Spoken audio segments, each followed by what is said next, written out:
everyone, and welcome to this special movie review episode of Geek Bites, brought to you by the Geek Buddies! Hey! And for this one, we are going across the pond to Japan to talk about Godzilla Minus One, this film that's come out here for the last few weeks and kind of really tore up the box office. People are so in love with this one, from director and writer Takashi Yamazaki. And this one basically featuring a lead character here who is dealing with the PTSD and the guilt, survivor's guilt of World War II, and how he gets involved with the regular citizens there in Japan to fight off and destroy Godzilla, or so we think. Michael Vogel, your overall thoughts on Godzilla Minus One? I think you're the one who's seen it most recently. What are your thoughts on this movie? Yeah, it really is everything people are saying it is. I went to go see the movie, and like Johnny said, it took me a while to get to it with the holidays, finally got around to it, and sat in the theater. And for the first half of the movie, I was like, it's good. It's good. This is nice. I mean, it's a solid Godzilla movie. I don't know that it's blowing me away. I don't know that it's worth all the critical acclaim.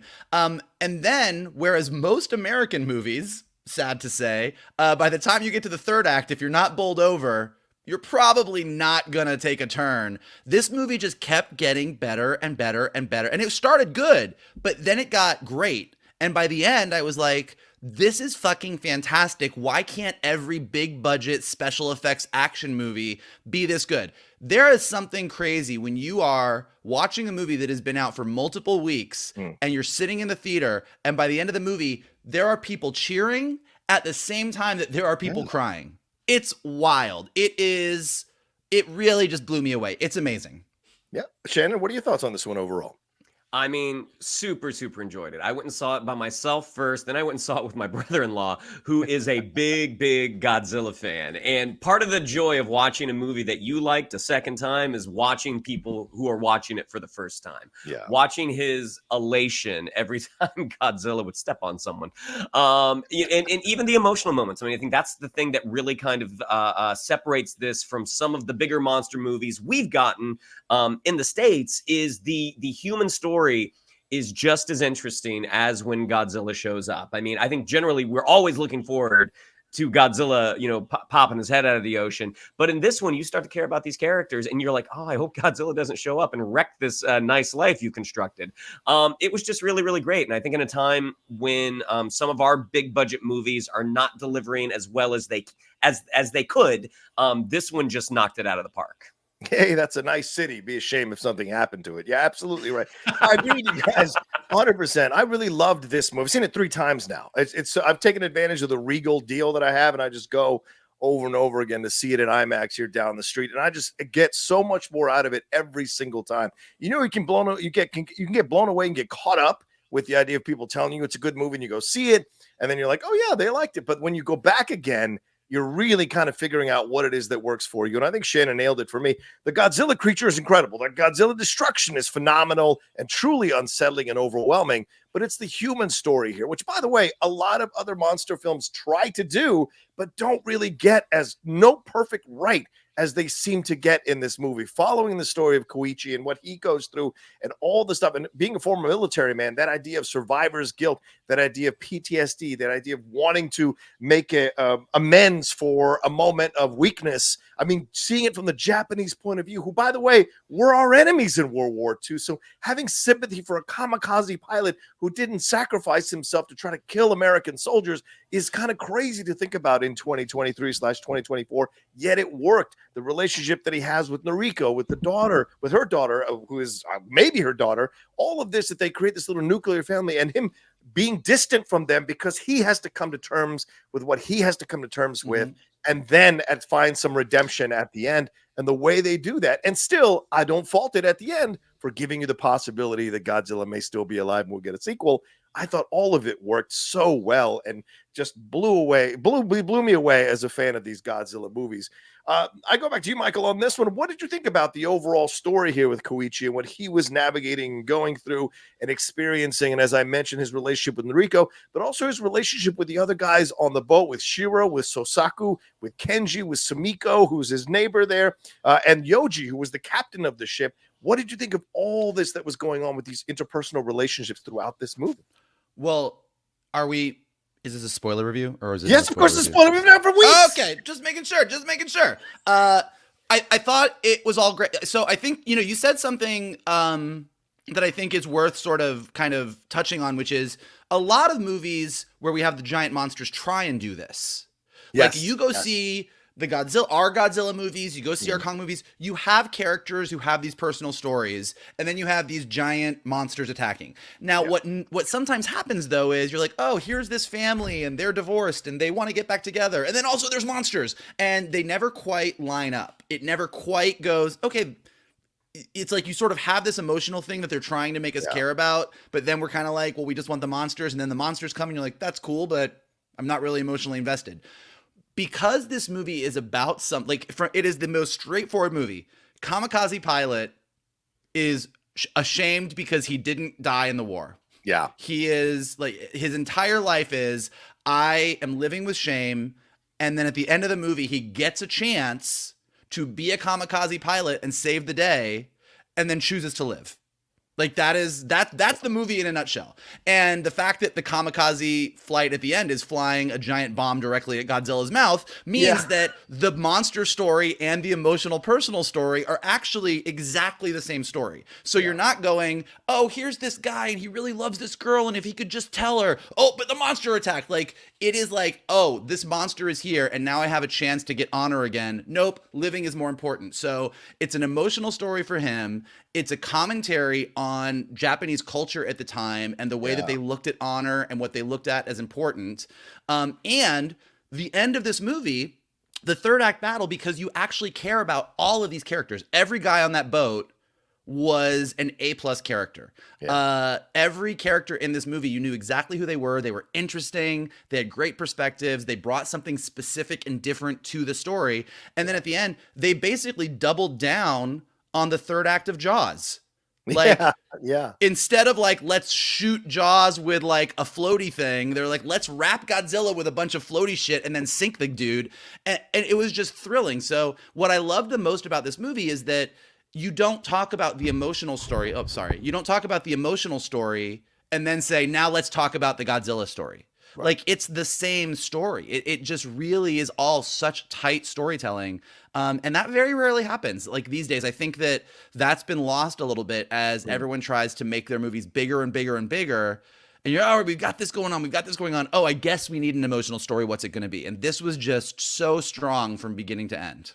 Yeah, Shannon, there weren't a lot of Godzilla scenes. It was much more about these characters. It was much more about what Koichi is going through and his relationship with Noriko, as I said, but also his relationship with the young guy on the ship, right? The guy's like, oh, I wish I'd served. It reminded me of All Quiet on the Western Front. The idea of before you go to war, you're rah, rah, rah. And if you don't get selected, you're like, oh, I could have been. But you see the look on the faces of these guys who've been to war, telling the young guy, you have no idea what you're talking about. The scientists getting to contribute to the overall plan to destroy Godzilla, and the captain himself having to tell Koichi some hard truths about life and get him to connect with Noriko, get him to appreciate the things that he has, because that old man maybe doesn't have that stuff in his life anymore as well. So there was a lot with these interpersonal relationships that worked. What did you enjoy about that aspect of the movie?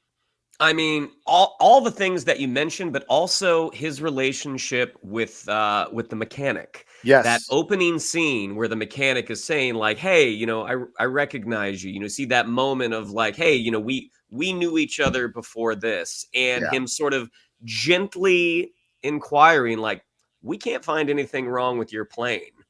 And that moment, that awkward, stressful moment. And as the mechanic kind of, makes his judgment, like, you're a coward. Yeah. You didn't do the one thing you were supposed to do. And the other crewmen coming over and saying, I agree with you.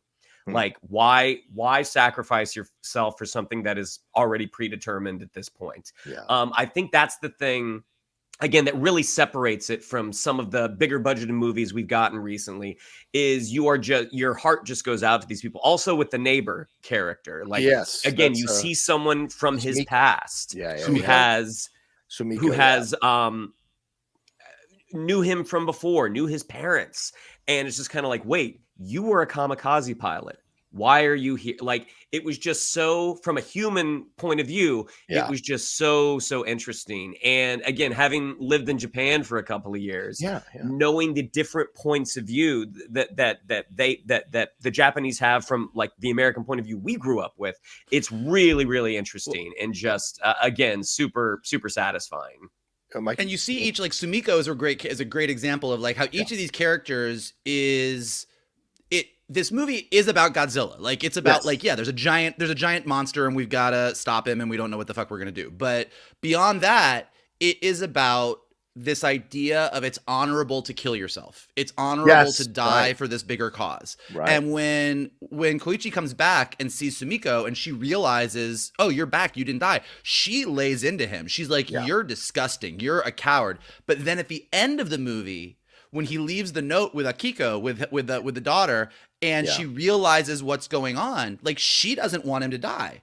So and then the scientist is Noda. Yeah. He has that amazing speech kind of right before they all go out to attack Godzilla. Like, when they have the whole plan that we're going to sink Godzilla and then we're going to raise him up and we're going to do this whole thing, where he says, like, you know, the way that our country has viewed life, the way that we have the kamikaze pilots not putting ejection seats in the planes, like not fixing things, like letting things, like, it is a very strong commentary about our lives are more important. Like, living is more important than dying for this cause, than dying for this country, than dying for some political thing. So there is a really strong message that all of these characters, even the captain of the ship, is it Yoji?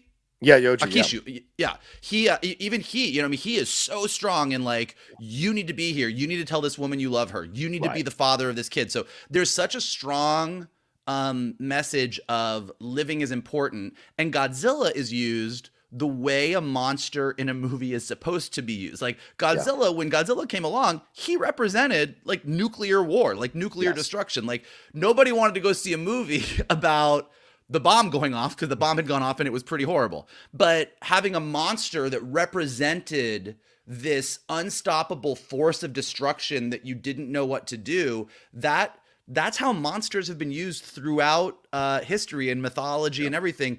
It's our way of grappling with stuff that's bigger than us and we don't know how to grapple. Like, we can tell a story about a monster and that we can deal with. And so all of these guys getting together and going out on that boat and going, this might not work, but we're the ones that are going to do this and we're going to do it together. Like, it just, it had that undercurrent of something that was more important than, oh, let's just go kill this monster. And that's what made it so emotional. Yeah, and I was really surprised by that, seeing that in a Japanese film, that you have these characters who are anti-government. And of course, that makes it universal because nowadays, certainly in a lot of areas of our world, people are anti their government or people have questions about their government. And the director said that the COVID-19 situation really affected him as a director and a writer here. And he wanted that kind of feeling here throughout, where it's the government telling you one thing, but it's citizens who have to band together to fight this evil once and for all and help everyone out by doing what they need to do to eradicate it. So it wasn't necessarily the nuclear war situation, even though it was set right after, on the last day of World War II, and then going forward as the years go by. But it is absolutely, you can look at it as a connective tissue to COVID-19, which I really enjoyed. And the commentary that we can all, when we work together, we can stop something from destroying us. And I enjoyed that overall. But, you know, Godzilla is the thing that sells this thing when you're going in initially, before you see the film. What did you think, Shannon, about the scenes with Godzilla and the design of Godzilla? Both what happens in the water when he essentially becomes Jaws, how he destroys that carrier, when he destroys the cities, and then at the end there when they finally take him out. I mean, in terms of the appearances of Godzilla, I think there's 4. And what they do, how they use Godzilla is really, really smart. And because each time we have an exciting action sequence, it's also building Koichi's character. Because at the beginning, you know, we pretty much know he's a kamikaze pilot who did not do his duty. We're not for sure, though. We didn't see him pull away. We just saw him land. He said, something's wrong with my plane. The moment Godzilla shows up in his smaller form, which one, absolutely terrifying, and you can see how fast Godzilla is. And the moment where he does not go into his plane and man that gun, because thus far the guns haven't done anything, it's sort of like, why would I do that? That's a terrible idea. And then watching everyone die except for the mechanic. The next one is when we see Godzilla in his full, radiated form, how he's enormous, and watching him slowly go after their little wooden boat. Yeah. And I read some critique about that, being like, Godzilla would have just, squashed that thing right away. And I'm like, maybe. Or maybe it's, I'm curious about what this is. It's almost like I'm playing with my food.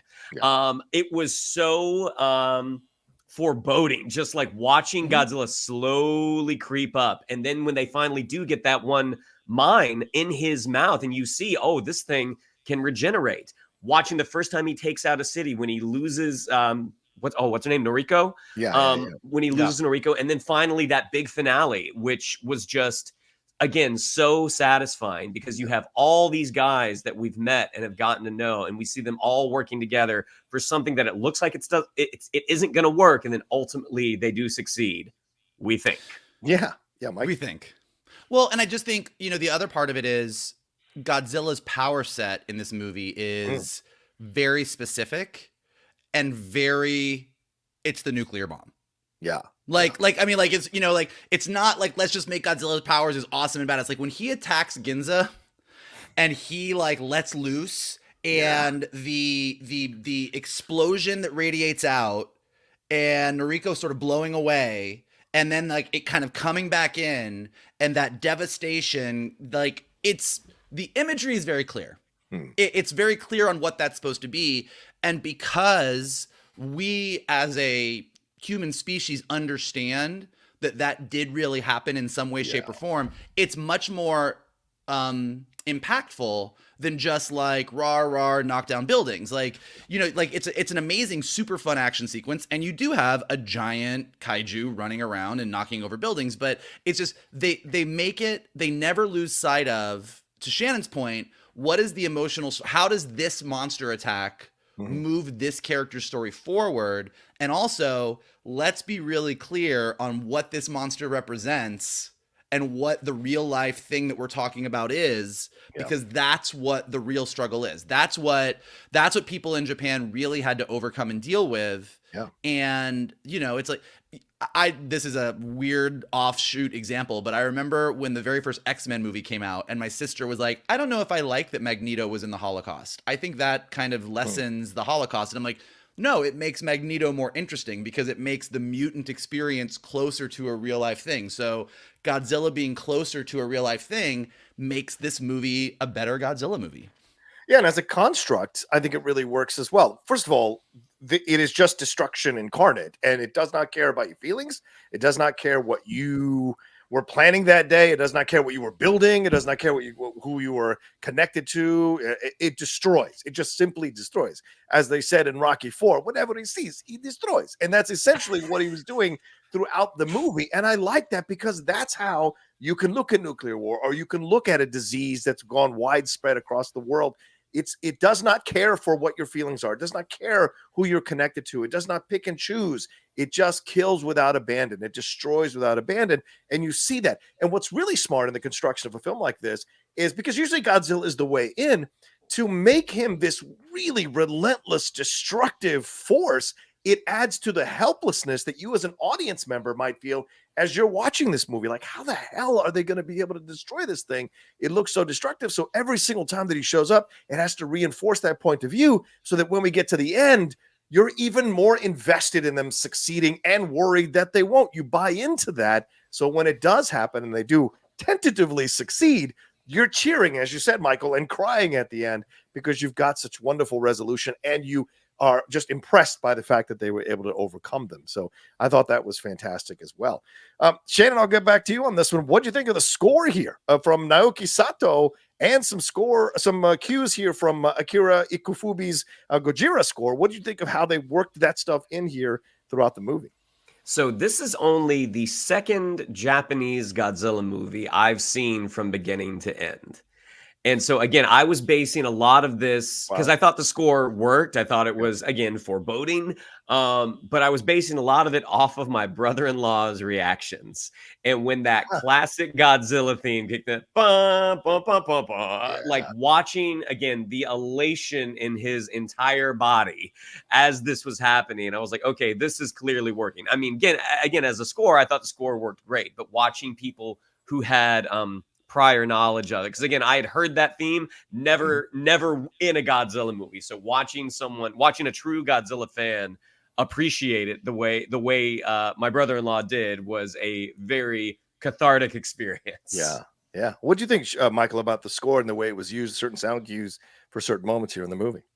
I thought it was really affecting. I mean, like Mm. this sounds super American arrogant, but like, you know, I'm a kid who was raised on American action movies, American movies, and like most of my cinematic education is the American film. You know, it wasn't until much later that I got into anime, and then I got into Miyazaki movies, and then I started watching lots of foreign. I think, John, in college, you're the one who started making me watch more foreign films. So, you know, like, so for me, it's always like it's John Williams, it's Hans Zimmer, it's all these other people. So I think across the board, the thing that impressed me the most about Godzilla Minus One is I kind of came out being like, should all of these people kind of come over to America and teach all the people that we are currently hiring to make our tentpole films how to do it?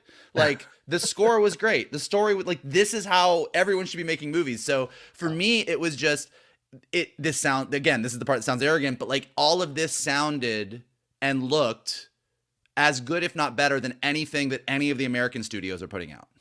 Yeah. And I think that's a big credit to Takashi Yamazaki, who also did some of the special effects, by the way, on the film. So a guy who is multifaceted as a director, writer, and doing the visual effects in this movie. So incredible stuff for sure.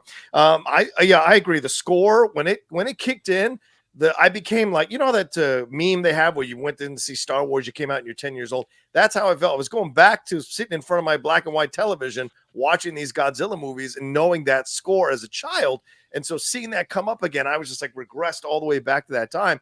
And I had a big stupid grin on my face. But the way that score was used to reinforce the destruction of Godzilla, I thought was genius, absolute genius. And the way that Takashi Yamazaki did the direction, going from these smaller, intimate moments to these massive moments with Godzilla, just certainly deserves a lot of credit. I think that's one of the biggest reasons as well why this movie works. He knew exactly how to weave that in, those scenes in, and make them work in with each other and in opposition to each other along with that score. So just incredible stuff overall. Let's go final thoughts, as we're over 20 minutes now on this discussion. We got to wrap it up. It's a Geek Bite. Mike, your final thoughts on this movie and anything we missed? My final thought is just kind of what I was saying, which is I feel like we're in a really fun, we're in a time where a lot of our American studios are not delivering, and a lot of our reviews lately have been, this wasn't up to par. This was disappointing. I hope Marvel can get their shit together. I really hope Star Wars kind of gets it together. Like, there's a lot of, let's get it together.